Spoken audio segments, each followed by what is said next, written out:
Hello, Namaskar. This is Firstpost and you're watching Vantage with me, Palki Sharma.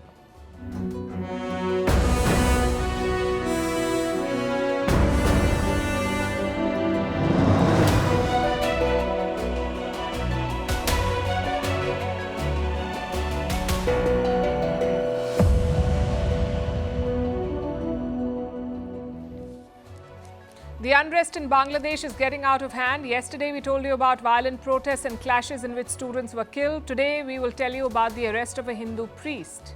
New Delhi has condemned it.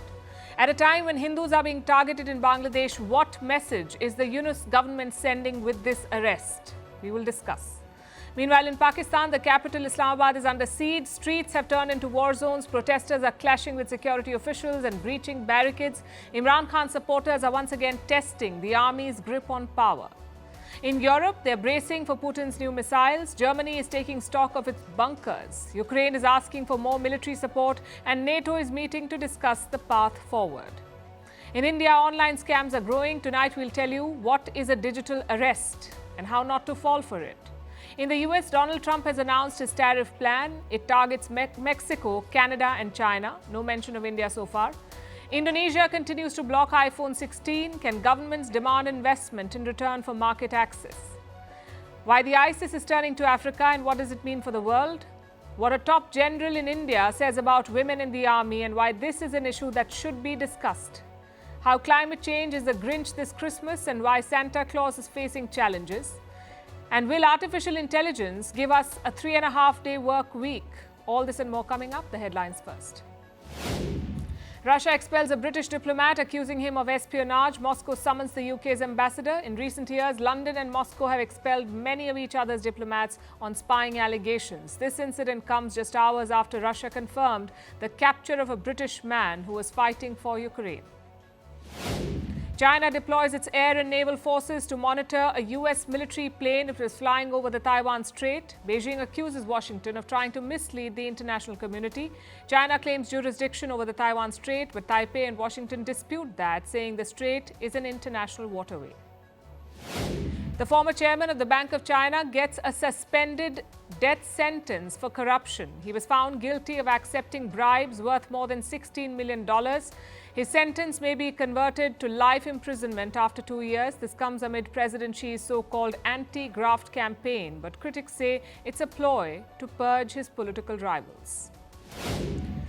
The Democratic Republic of Congo and Rwanda agree to advance the peace process. The ceasefire was brokered by Angola. Since 2021, Kigali-backed rebels have seized large swathes of the DR Congo's mineral-rich east. The conflict has displaced thousands and created a humanitarian crisis. And a big win for Hong Kong's LGBTQ community. The city's top court rules against the government backs housing and inheritance rights of same-sex couples. Last year, the same court had ruled against legalizing same-sex marriage.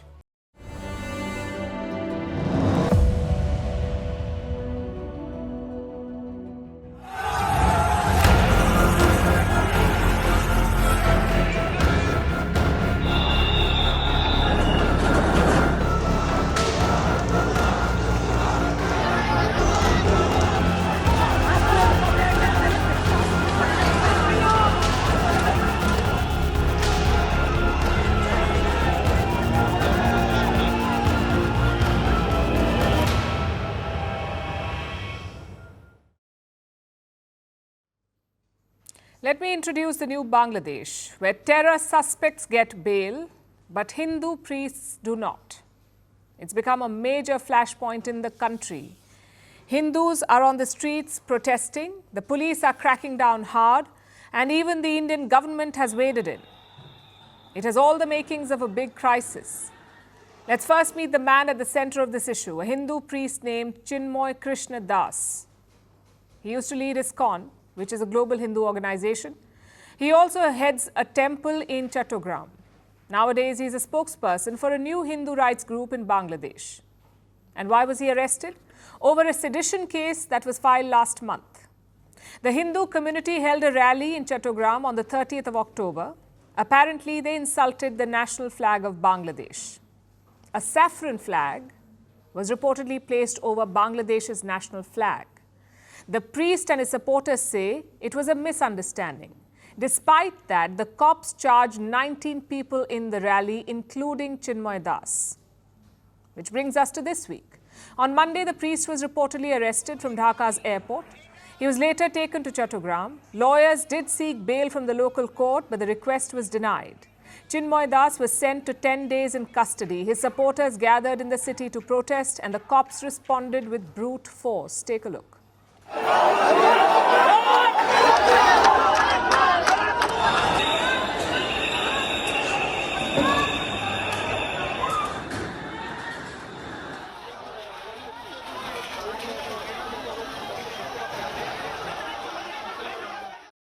In the new Bangladesh, it's okay to ransack government buildings. It's okay to target minorities. It's okay to destroy their houses and shops. It's also okay to insult the founder of Bangladesh.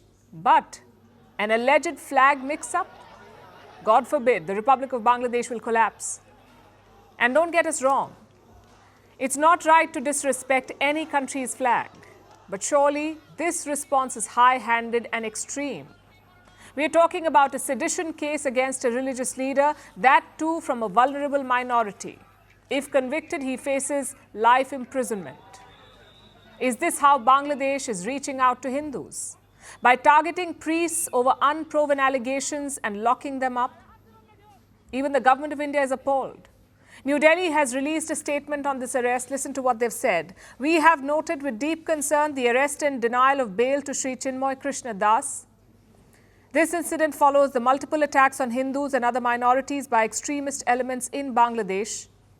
It is unfortunate that while the perpetrators of these incidents remain at large, charges should be pressed against a religious leader presenting legitimate demands through peaceful gatherings. It's a fair argument. Hindu groups have reported 2,000 attacks since August this year, 2,000 attacks since Sheikh Hasina's ouster.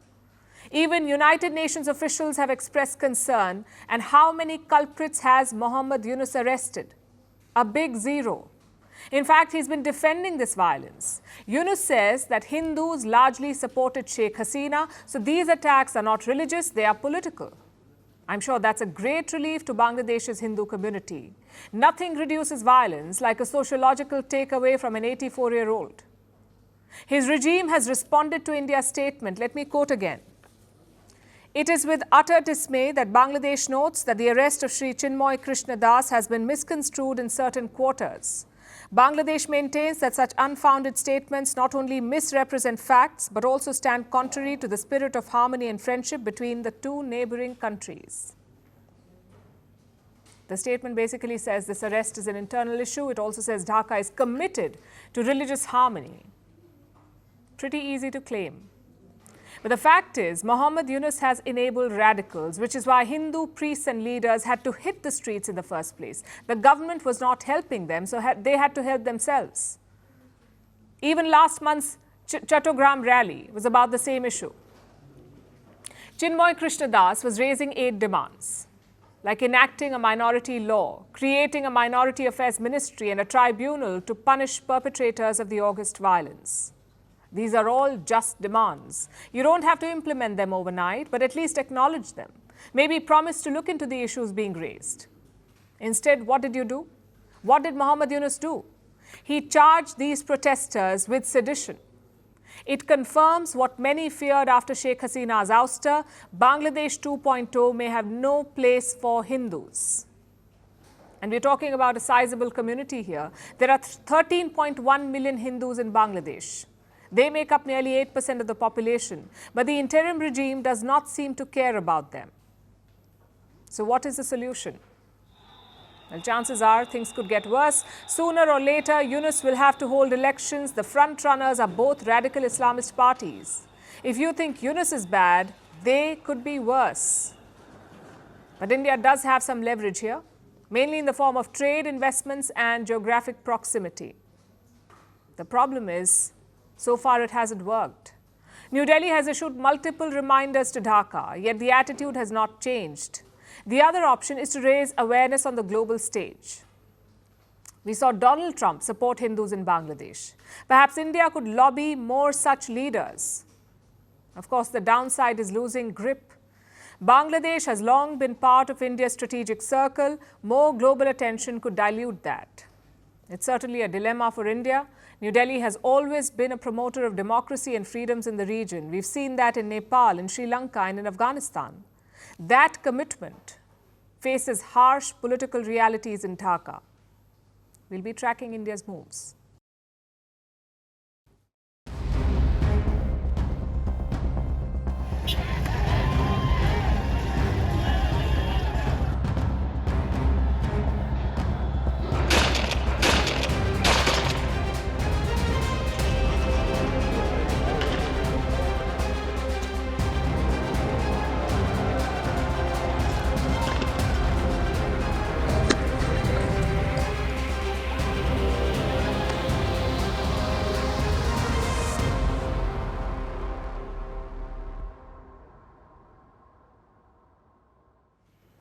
Pakistan's leaders have embarrassed their country yet again.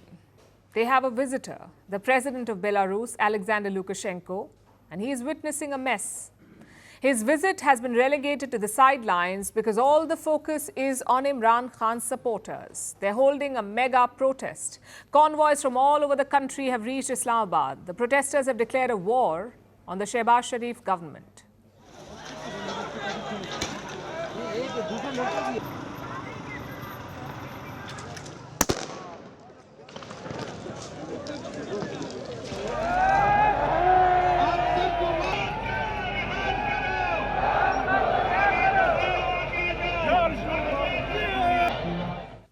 Very dramatic scenes. Pakistan has witnessed similar scenes before.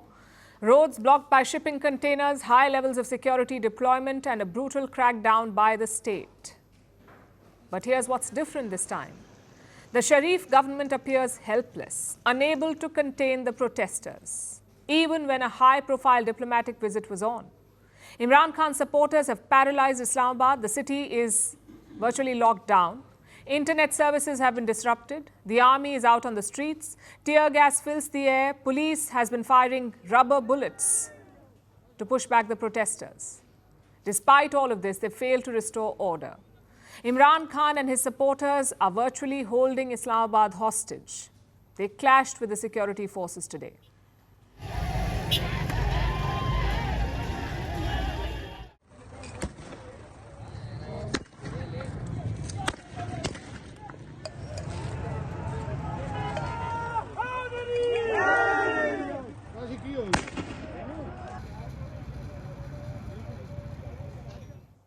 This protest has claimed 6 lives so far. All of them belong to Pakistan security forces. 4 of them were paramilitary personnel, 2 were police officers. It's not clear what specifically led to their death, but some reports say the protesters may have run over these officials with a car.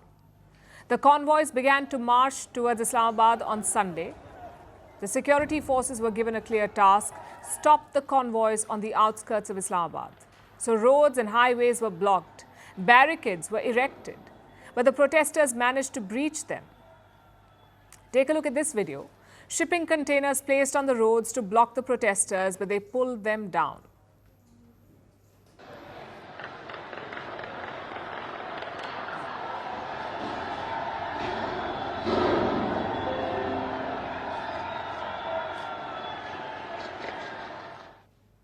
This is how they entered Islamabad and made their way to D Chowk, which is a prominent square near the Pakistani parliament. Until this evening, the crowd was still there. The army had to be called in. They have been ordered to shoot at the protesters if needed. So we're looking at a major violent face-off. But what triggered this massive protest? We told you about this yesterday. Imran Khan called for this march. He's been in jail since August last year, charged in some 200 different cases of corruption. This protest is a way to build pressure on the government and secure his release from jail. Call to Imran Khan, only Imran Khan.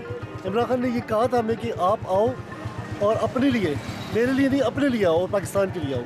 इसलिए हम आए हैं और अब इंशाल्लाह ज़रूर यहाँ पे स्टे करेंगे. जब तक खान हमारे पास नहीं आता, वो खुद आगे नहीं बैठता, खुद आगे नहीं बताता, तब तक हम यहीं पे हैं. Leading the protest is Imran Khan's wife, Bushra Bibi. Until last month, she was in jail herself over graft charges linked to Imran Khan. Now she's out and spearheading this campaign. Today, she addressed the protesters. Bushra Bibi asked them to stay put, to not leave Islamabad until Imran Khan is released from prison. In response, Khwaja Asif has spoken out. He's the Defence Minister of Pakistan. He says Bushra Bibi, and I'm quoting, Bushra Bibi can smell blood and that she is unwilling to compromise with the government. Reports say the Pakistani government has been back-channeling with the PTI, the Pakistan Tehreek-e-Insaf, that's the PTI, the political party of Imran Khan. The government made them an offer. They proposed a different protest site, but the PTI rejected that offer. They also remain firm on their original demand, which is the immediate release of Imran Khan. So far, Prime Minister Shehbaz Sharif has refused to relent. He condemned today's violence, calling it, and I'm quoting, an attack by the protesters. Bilawal Bhutto Zardari has spoken too. He is the chairman of the Pakistan People's Party. They support the Sharif government from outside. Bilawal called the protests outright terrorism. These were his words. If only strong words could control the situation. The Pakistan government will need more than that. PTI members from across the country are pouring into Islamabad. The situation is getting out of hand. Shehbaz Sharif and his military backers are under pressure. In the past, Imran Khan's supporters have challenged the army. They did not prevail, but they did expose the limits of the military's power. And now they're back, and by the looks of it, ready to mount a bigger challenge.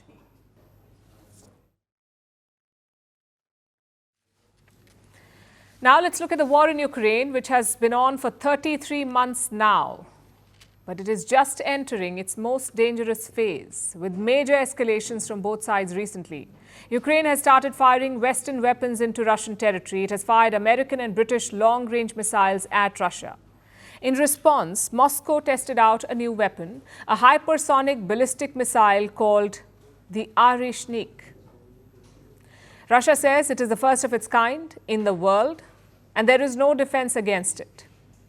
This has sent alarm bells ringing. Ukraine is in a panic, which is to be expected, but its Western allies are afraid too, especially Germany. So much so that Germany has begun drawing up a list of bunkers. It seems Germany believes Russia. It really thinks that there is no defense against the Arishnik. So if they can't defend themselves, they should at least be able to hide. Germany already has close to 600 bunkers. These are remnants of the Second World War and the Cold War. They currently have the capacity to shelter about 500,000 people. That's far from enough.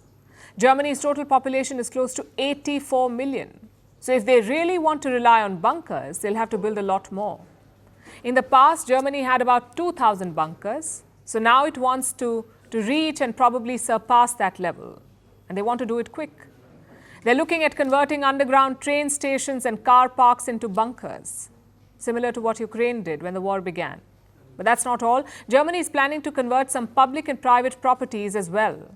This was announced by their Interior Ministry yesterday.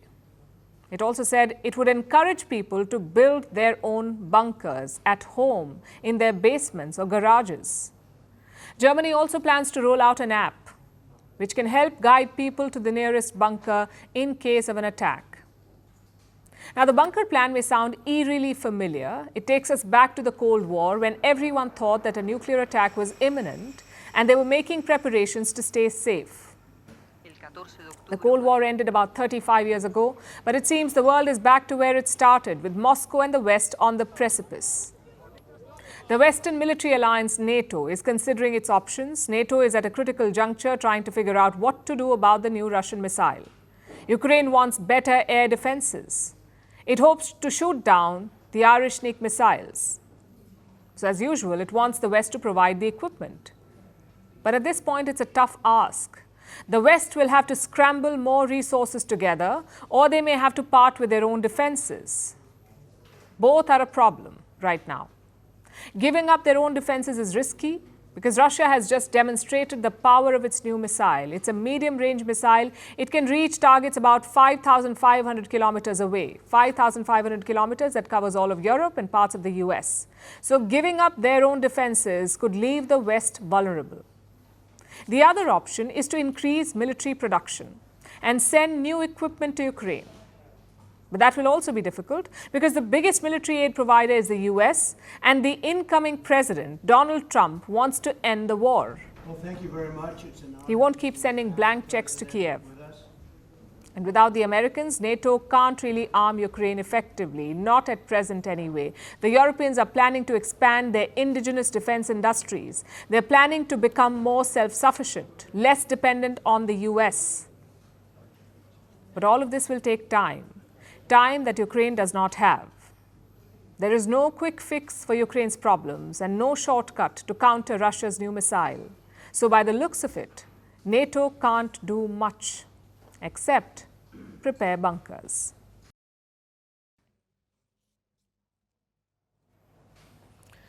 We live in a digital era. Everything that we do is on the internet. It opens a whole new world of opportunity, but also vulnerability. The internet is a double-edged sword. It empowers us. It also endangers us. Let me tell you about the latest case that has come from Mumbai, India's financial capital. This case involves a 77-year-old woman. Over a month ago, she got a phone call about a parcel that she sent to Taiwan. The caller said this parcel contained MDMA drugs. The woman denied any of this. She said she'd never sent a parcel to Taiwan. At this point, the call was transferred to a police officer, a man who said that he was a police officer. He said her Aadhaar card was connected to this parcel and that made her the main suspect. So the woman panicked. She asked for help. They told her to download Skype on her laptop. And they asked her to be on the call 24/7. Then two other men, who also claimed to be police officer, asked for her bank details.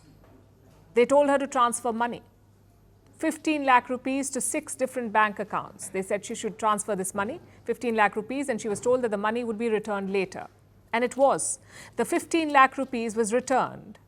But the story did not end there. The woman was placed on a continuous WhatsApp video call. She could not disconnect it. She was told not to disconnect it and she complied. And then came the final ask, 3.8 crore rupees. The woman was asked to transfer this amount, 3.8 crores. She complied again. Only this time the money was not returned. And that is when she realized that something was amiss. So she called the police, the real police this time, and they confirmed her fears. She had been scammed. She had been put under digital arrest. I know what a lot of you are thinking. How did she not suspect anything? Why did she transfer such a big amount of money? You would never get scammed like that. Well, think again. Such stories are more common than you'd imagine. A lot of people are falling for such scams. Here's the latest type. They involve wedding cards. You get a fake wedding invite on WhatsApp. Once you click on the link, your device is hacked and you end up losing your money. According to one report, more than 10,000 people in India have been duped like this. More than 10,000. Not just that, since January 2024, nearly 1 lakh cases of digital arrests have been reported in India. In the first 10 months of this year, Indians have lost, listen to this, 2,140 crore rupees through digital arrests.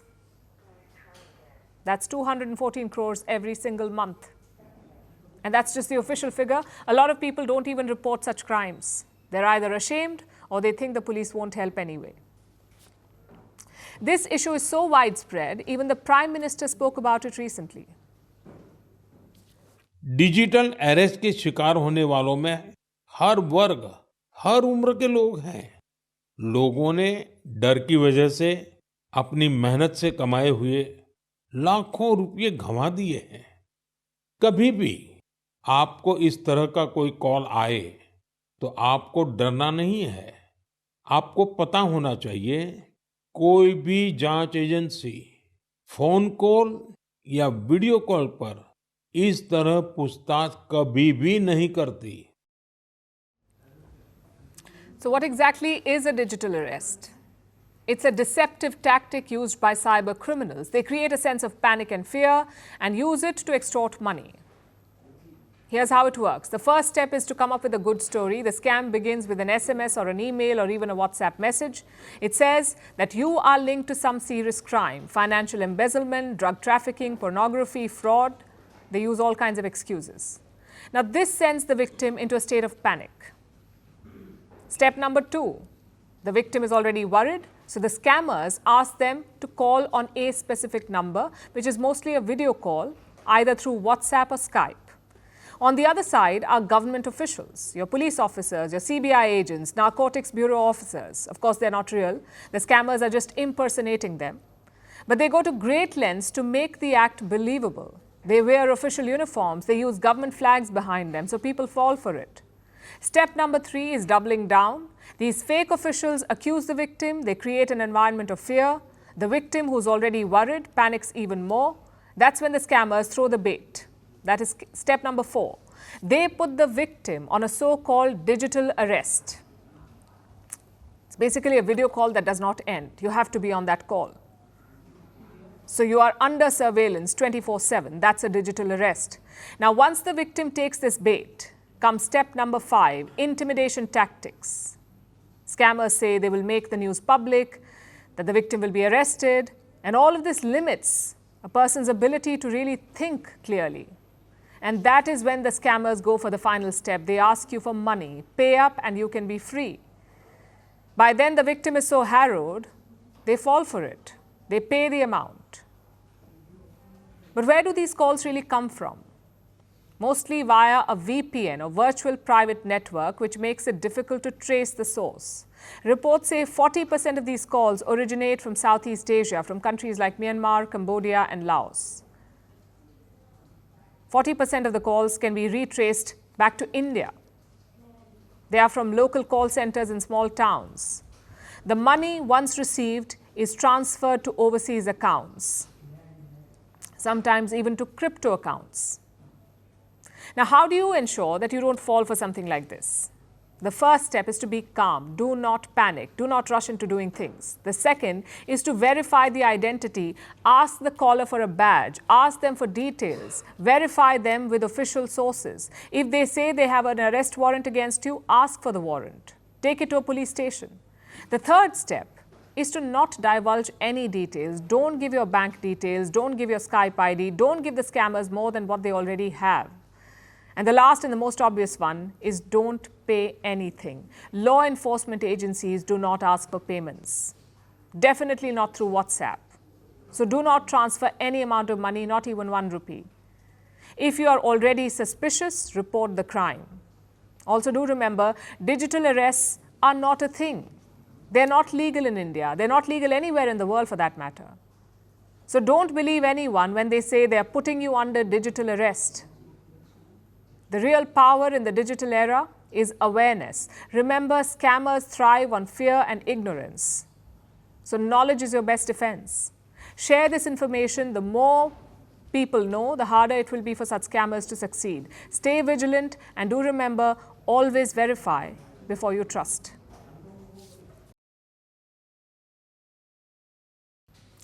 Now let's talk about Donald Trump. The president-elect is keeping out of public eye these days. He's busy picking his cabinet and finalizing his agenda for day 1 in office. When Trump returns to the Oval Office next month, he wants to do it with a bang. He wants to waste no time in rolling out his policy, and topping his list of priorities are trade and tariffs. On his very first day, he plans to sign some executive orders. Goods from Mexico, Canada and China will face steep entry barriers. In some cases, tariffs could go as high as 25%. What about America's imports from India? Will Indian exporters face higher levies under Donald Trump? For the moment, Trump has excluded India from his tariff plan, but there's no guarantee that this won't change in the future. Here's our report. Donald Trump is moving fast on his trade agenda. New tariffs are his top priority for his first day in office.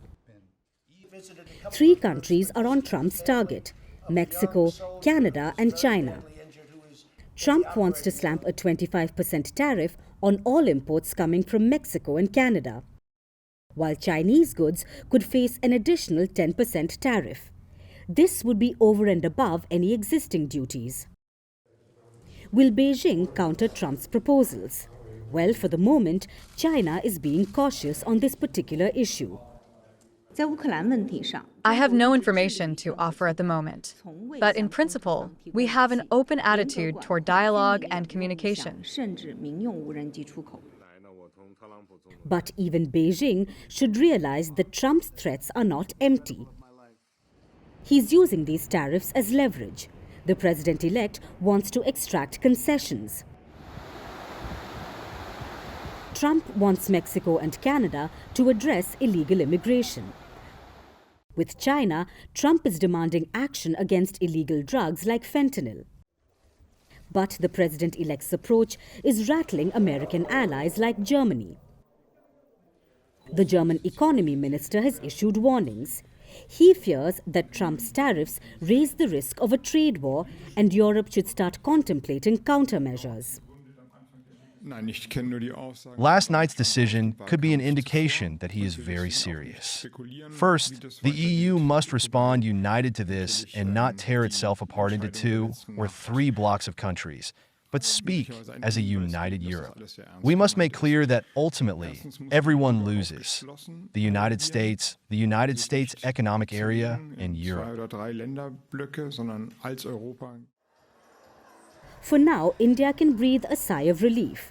It's not included in Trump's initial tariff plans. But during his campaign, Trump called India a big trade abuser. While in office, he often criticized India's import policies. High entry barriers on products like Harley-Davidson motorcycles were a frequent target. You have to understand one thing. They're 100%. These people are the sharpest people. They're not a little bit backward. They are at the top. You know the expression, they're at the top of their game, and they use it against us. But India is very tough. Trump could very well act on his threats in the future. During his previous term, India lost duty-free access to US markets for certain products, and New Delhi is aware of this history. However, it shouldn't be overly concerned. The strong rapport between Prime Minister Modi and Trump should give India some hope.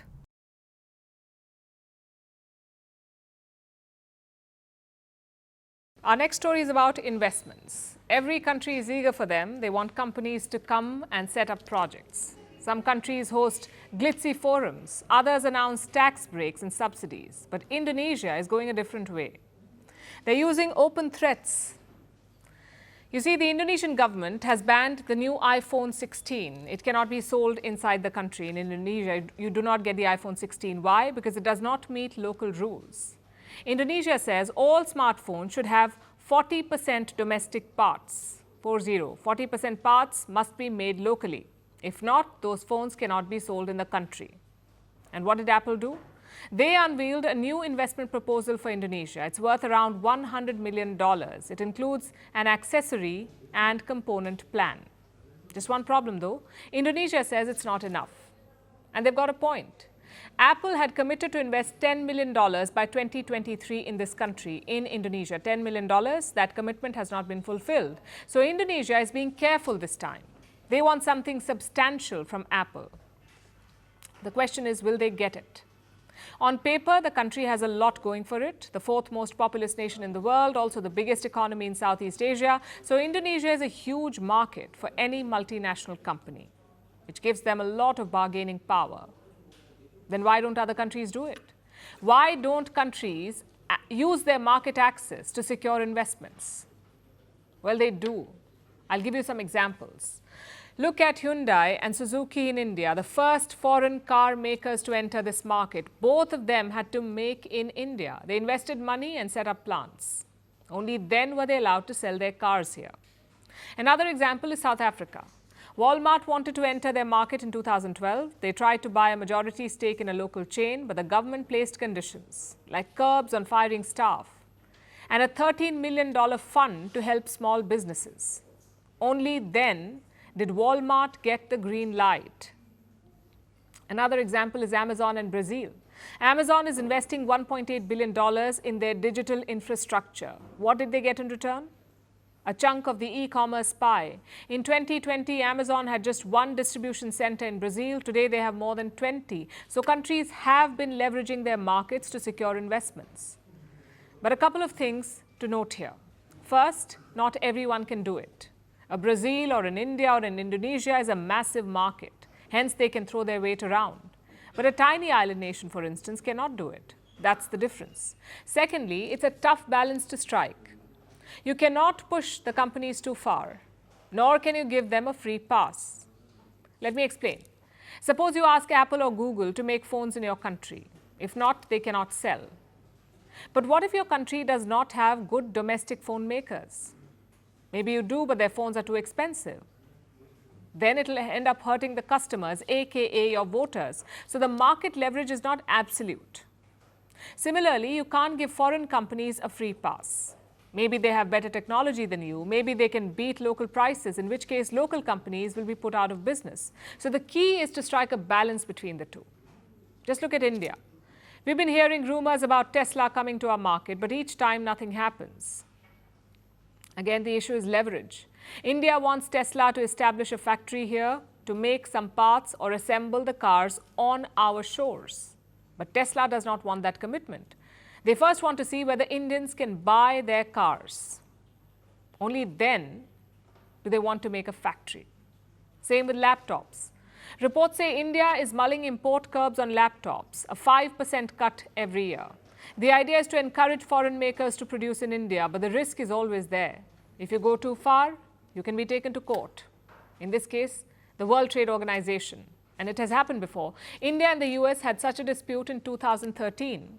The US said Indian laws required companies to buy solar cells from India. Cells from the US were not allowed. So Washington took New Delhi to court. And they ended up winning that lawsuit. No surprises there. A Western creation siding with a Western hegemon. But that's the rules we play by.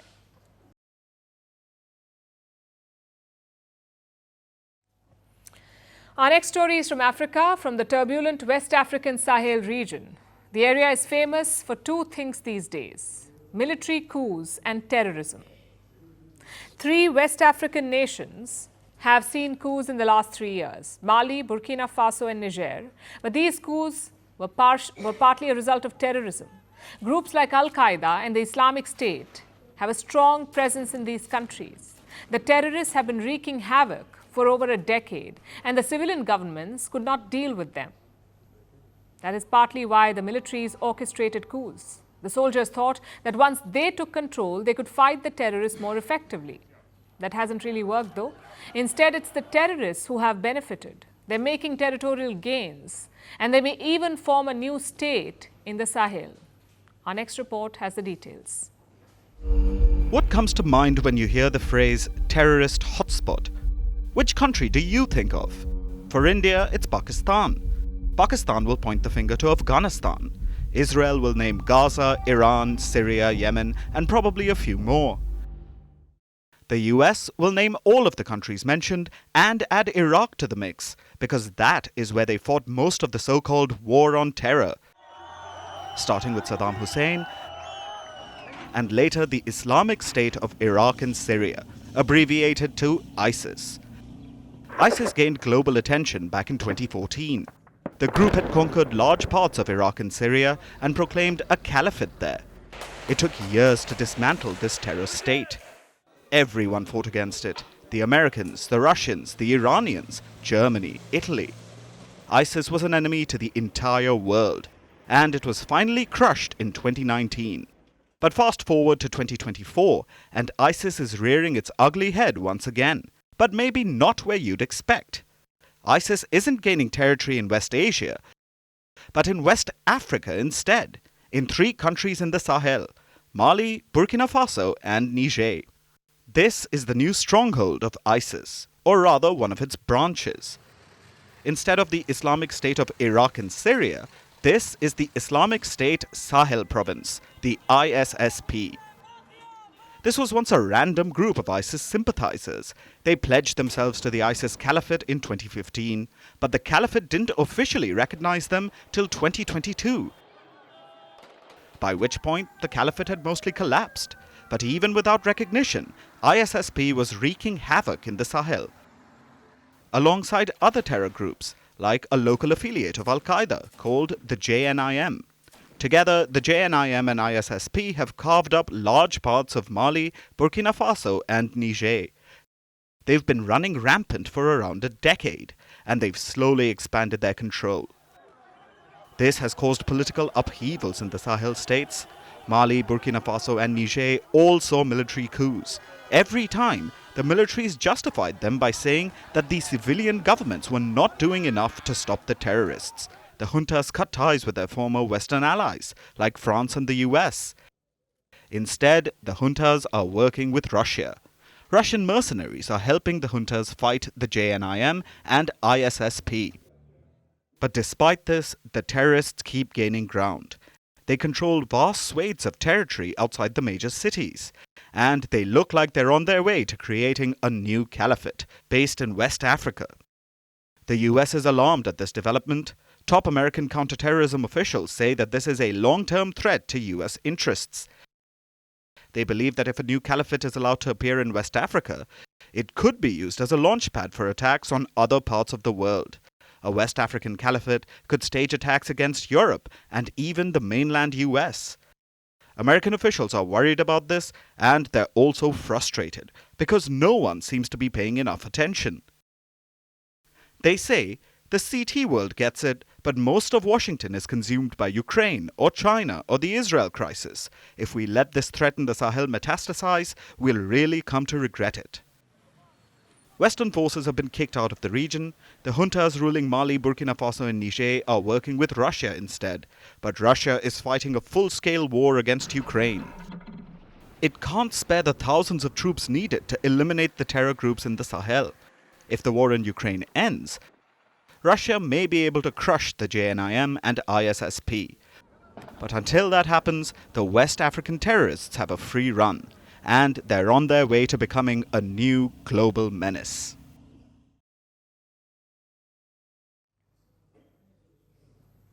Yesterday we spoke about trans people in the army. Tonight we're talking about women, specifically women in the Indian Army.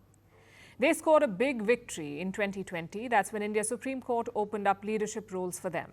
Until then, only men could become commanding officers or COs.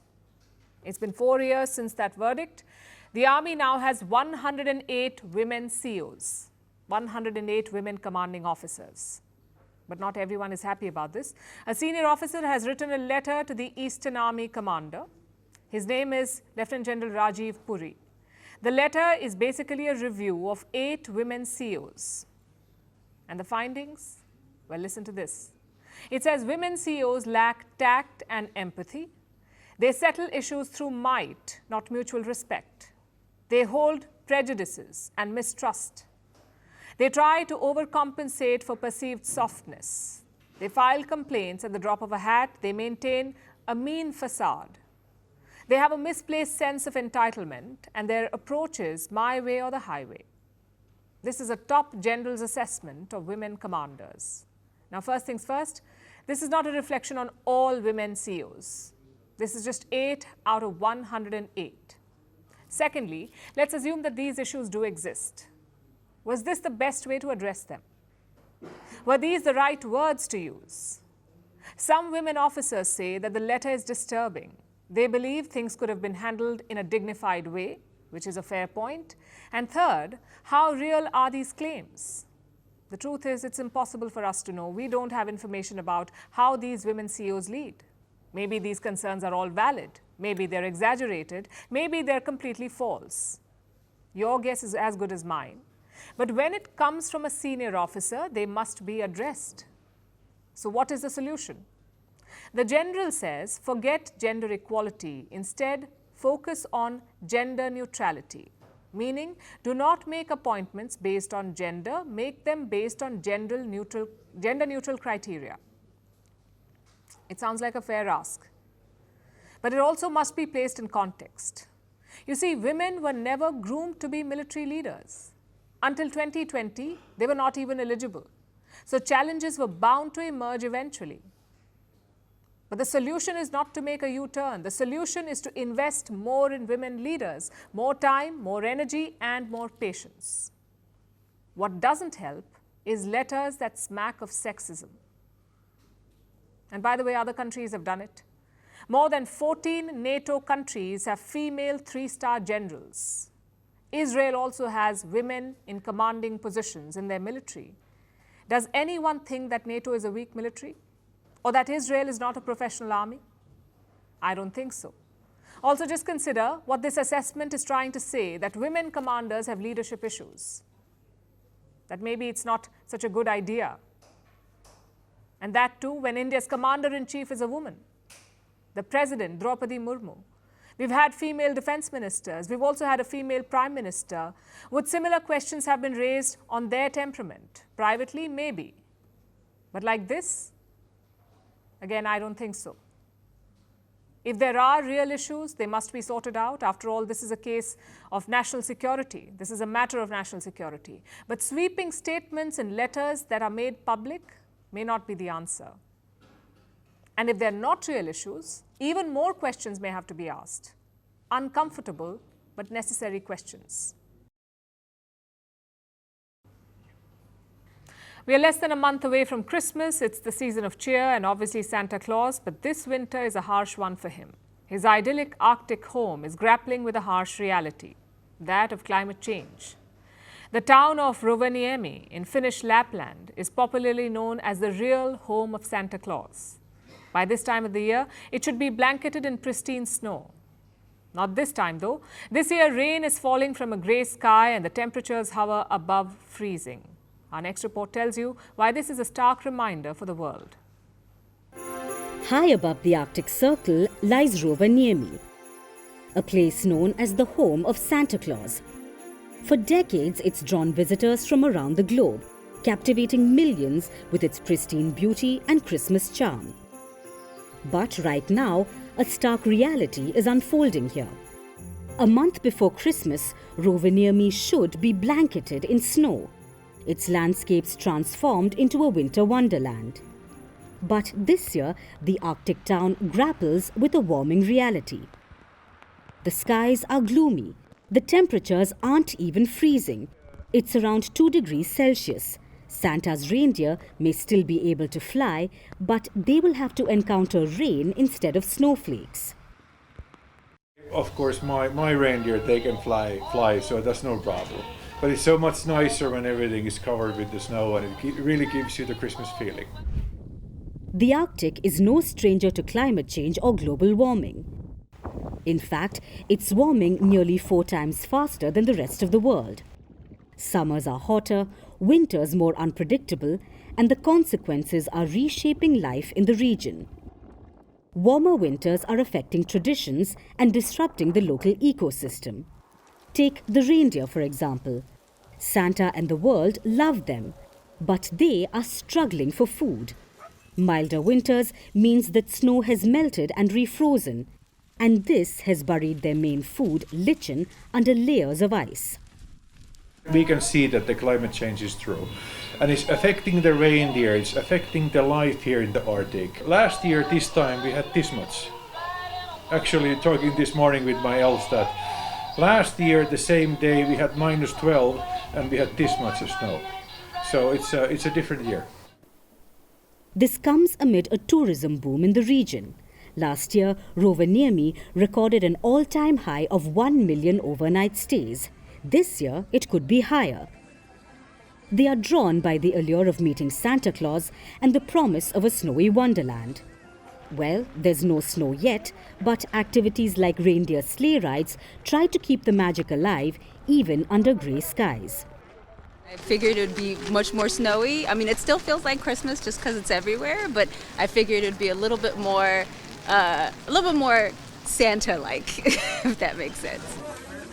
In Santa's post office, the spirit of Christmas remains undiminished. Letters come in from across the globe, 500,000 every year from children and adults. A reminder of all who believe in the magic of this season. But magic alone can't save the Arctic. It may be the land of wonder and resilience, but its fate is entwined with the world's choices. Its transformation is a quiet alarm echoing through snowless winters and melting ice. For the world to hear it, we must first choose to listen beyond the ringing bells of Christmas.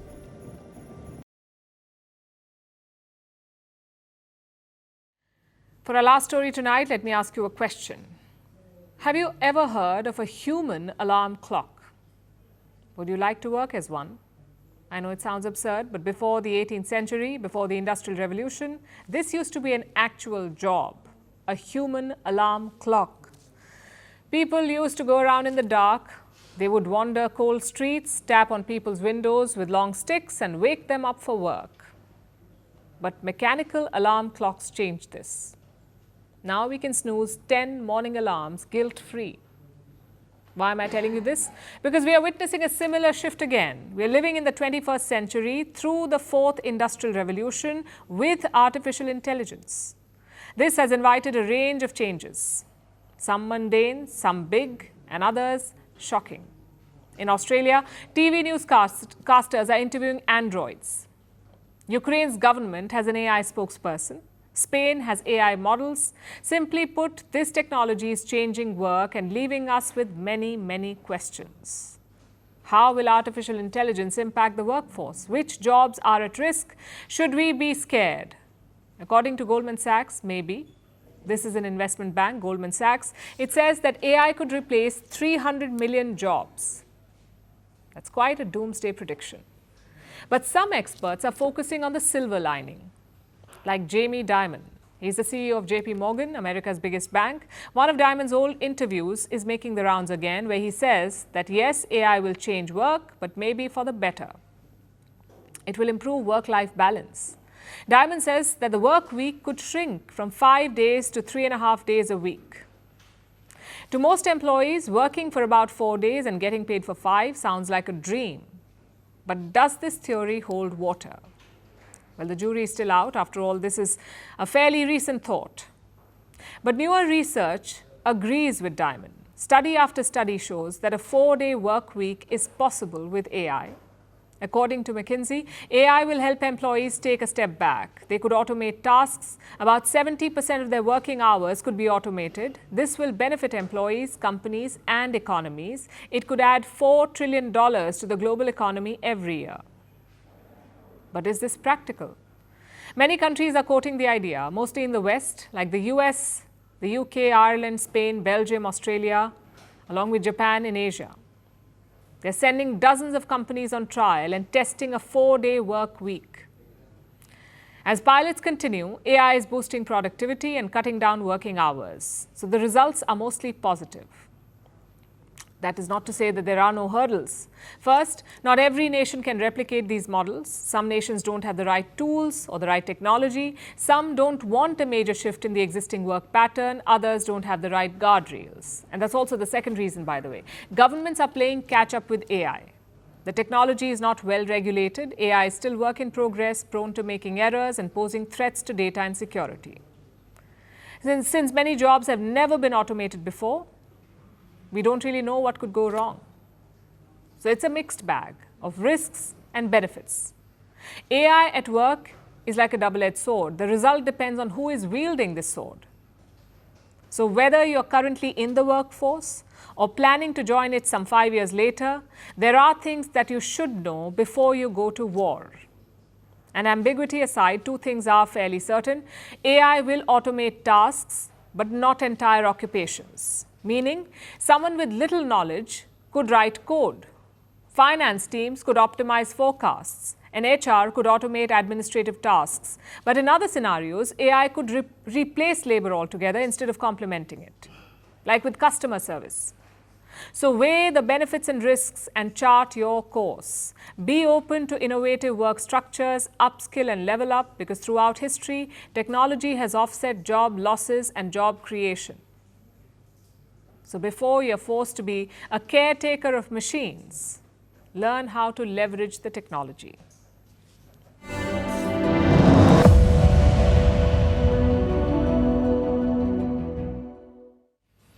It was a busy weekend for India. The states of Maharashtra and Jharkhand were waiting for election results. Meanwhile, Team India was playing Australia in Perth. We know how all of this ended, but people on the internet, they were spoiled for choice. From the polling booths to the pitch in Perth, Indians found themselves caught in a tug of war between their 2 passions, politics and cricket. And as always, the internet rose to the occasion. Take a look.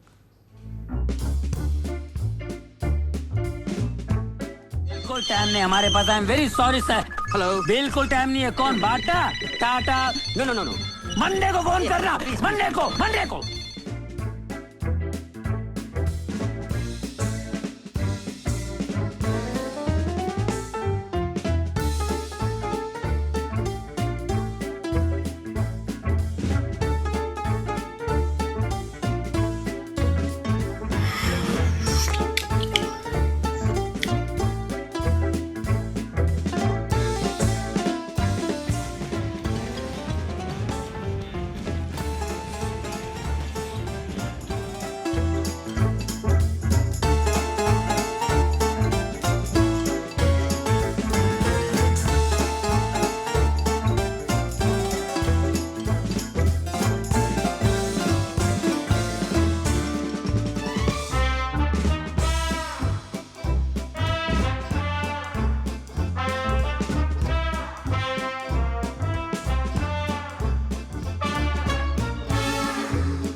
And now it's time for Vantage Shots, images that tell the story. Israel releases the video of a new operation in southern Lebanon. Rescuers dig through mud for survivors after landslides and floods kill 15 people in Indonesia. And US President Joe Biden pardons 2 turkeys ahead of his last Thanksgiving in the White House. Finally, we are taking you back in history. On this day in 2008, 10 terrorists from Pakistan attacked the Indian city of Mumbai. The attacks, including a 4-day siege of the Taj Hotel, killed 166 people. 9 attackers were gunned down by Indian security forces. One surviving terrorist, Ajmal Kasab, was captured, tried and later executed in 2012. It remains one of the deadliest terror attacks in Indian history. Leaving you on that note, thank you for watching. We'll see you tomorrow.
Temperament and commitment to being productive members of society, I hereby pardon Peach and Blossom.